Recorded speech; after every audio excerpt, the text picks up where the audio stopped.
ஒவ்வொரு கிறிஸ்தவனும் 3 விஷயத்துக்கு எப்போதும் ஆயத்தமாக இருக்க வேண்டும். 1. இயேசுவின் வருகைக்கு. 2. சுவிசேஷம் சொல்ல. 3. கிறிஸ்துவுக்காக மரிக்க. முதலாவது இயேசுவின் வருகை.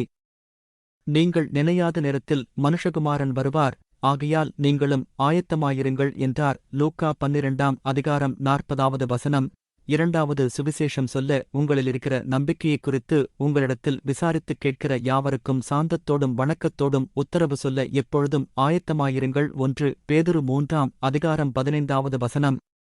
3. கிறிஸ்துவுக்காக மரிக்க ஒருவன் என் பின்னே வர விரும்பினால் அவன் தன்னைத்தான் வெறுத்து தன் சிலுவையை அனுதினமும் எடுத்துக்கொண்டு என்னைப் பின்பற்றக் கடவன். லூக்கா 9ஆம் அதிகாரம் 23ஆம் வசனம். சிலுவை என்பது கழுத்தில் தொங்கும் சங்கிலி அல்ல.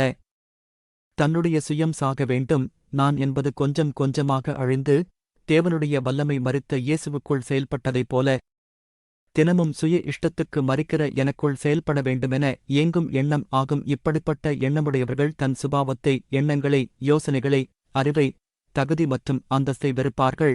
இதுதான் அடிப்படை கிறிஸ்தவ கோட்பாடு.